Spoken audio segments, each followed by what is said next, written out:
former Secretary of State Mike Pompeo, although unsurprisingly, he says it's totally not true. But Milley's most chilling assessment of the former president came as Trump mobilized his supporters behind the big lie, a mass delusion so powerful it inspired a terrorist attack on the U.S. Capitol. Quote, Milley saw Trump as the classic authoritarian leader with nothing left to lose. He saw parallels between Trump's rhetoric of election fraud and Adolf Hitler's insistence to his followers at the Nuremberg rallies that he was both a victim and their savior.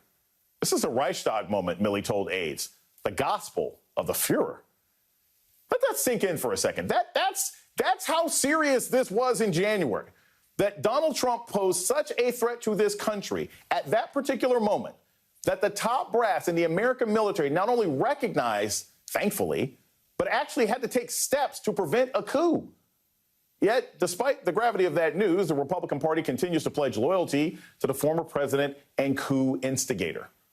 Just today, House Majority Leader Kevin McCarthy paid a house call at Trump's Bedminster Club to bend the knee once again.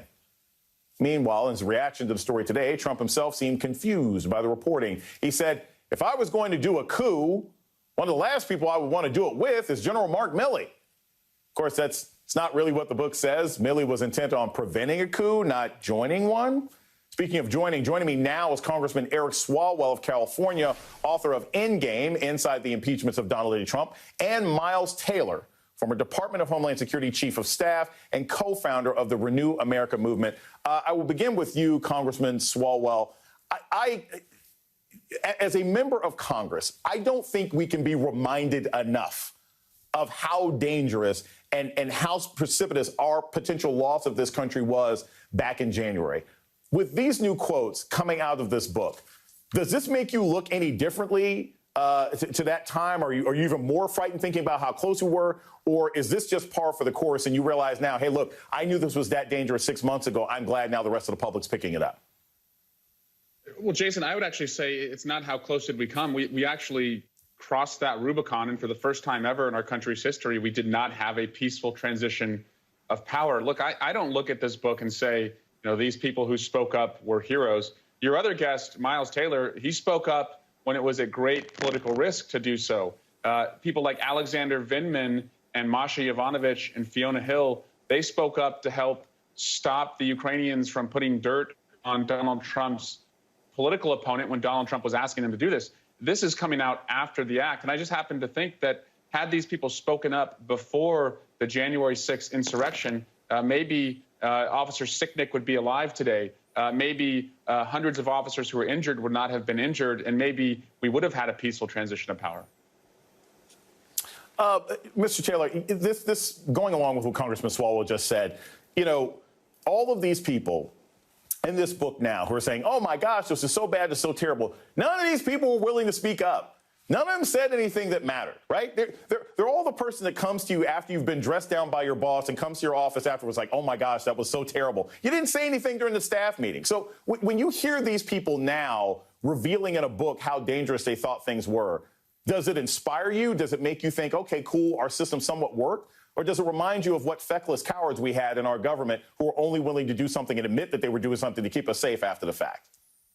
Yeah, Jason, look, by the end of the administration, Donald Trump got what he always wanted, which was a cabinet full of cowards. That's what he wanted, right. A pliable cabinet. And the fact that these people didn't speak out was one of the greatest professional disappointments of my entire life. I came to Washington, D.C. as a young, idealistic page working on the House floor.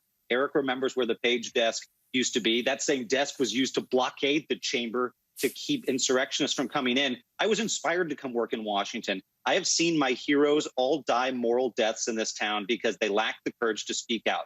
Behind the scenes, Jason, they would say, this man is a threat to the fabric of our republic.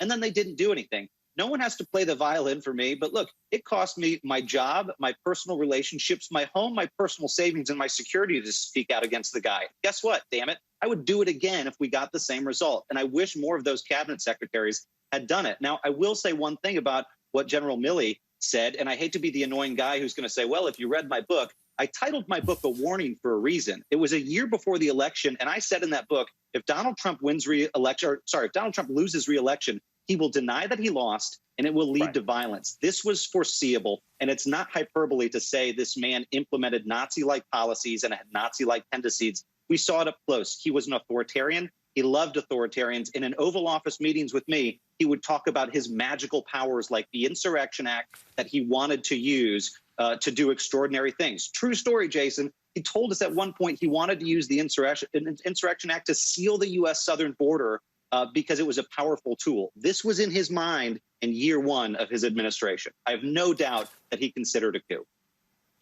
You know, I'm glad that you mentioned this sort of idea of Nazis. You know, in the book, Milley likens Trump to Hitler. He says that this is our clearest example of what this would look like.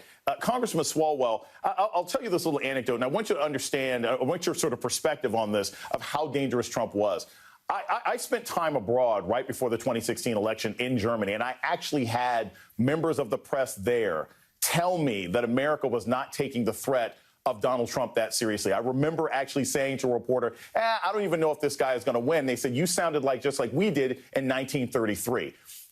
When you hear these kinds of reports, when you hear Donald Trump being compared to Hitler, when you see what he was attempting to do at the border, are these hyperbolic comparisons at this point? Are we trying to demonize him in order to make America realize how dangerous it was? Or do you think that's a fair comparison now that we find out more and more about what he was attempting to do?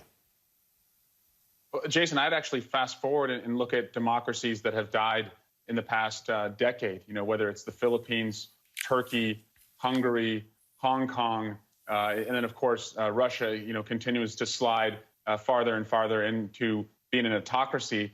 We're not different in that could happen to us. And the thought I had on the House floor, Jason, that I'll never forget, the anger, the emotion that came over me as the banging and smashing of glass was taking place was, it can't end like this. Like, democracy cannot die like this. And we barely hung on. And I would offer that we're on life support right now. And what has really changed from January 6th? Republicans have not passed any security funding that would make us safer at the Capitol. Donald Trump is telling people he's coming back in August. And the leader of the Republican Party, Kevin McCarthy, is at Donald Trump's residence in New Jersey today. So nothing has really changed. We are on life support right now, and it's a fight every day to keep this democracy alive. I want to ask this directly, Congressman Swalwell. I think it's really important before we sort of close the segment here. Do you trust your Republican colleagues with this country anymore? I mean, do you actually trust them with this country? No. I trust Liz Cheney, Adam Kinzinger, you know, Mitt Romney. There's a few others in the Senate. But no, mostly no. I really fear that they are all in for this cult personality. And it's because they don't have the imagination, the creativity, or the courage to do the right thing to save this country. I want to go to this last one. This is another really horrifying part here. Mr. Taylor, in the book, it's reported that apparently General Milley actually went to Speaker Pelosi and said, hey, look, we'll make sure that Trump doesn't use the nuclear codes. That was a part of a conversation he actually had. I have to ask you so that everybody is, again, aware of how dangerous things were for us at that time, politically and internationally. What do you think Trump was going to try to do if he had gotten access to, was he going to try and start a war with Iran or something else like that and extend his power? What on earth could the president have wanted to do with nuclear codes, faced with the fact that he had been voted out by the American people? Well, one can only imagine, Jason, but I've got to assume that in Donald Trump's mind, he believed there was a scenario where he could deploy the United States military in such a way to deny Joe Biden from taking office. That was the fear I had a year before the election. It was a fear I had in the days after the election. But I'm going to tell you this, Jason, I've spent my whole career not as a political operative. I've never worked on a campaign in my life other than campaigning against Trump. I'm a national security guy. I've worked in national security against ISIS and Al-Qaeda and Russia. And the number one national security threat I've ever seen in my life to this country's democracy is the party that I'm in, the Republican Party. It is the number one national security threat to the United States of America. And I'll tell you this, if my party retakes the U.S. House of Representatives in the next cycle, it's going to become a haunted house. And the ghoul and the specter haunting that house is going to be Donald Trump. And if Kevin McCarthy's hand is on the speaker's gavel, it's really Donald Trump's hand on the speaker's gavel. And the fact that Kevin McCarthy continues to pay homage to a twice impeached presidential loser, I think should give all Americans pause and make them worry about the future of this country and its security. Couldn't have said it better myself. Thank you, Congressman Eric Swalwell and Miles Taylor.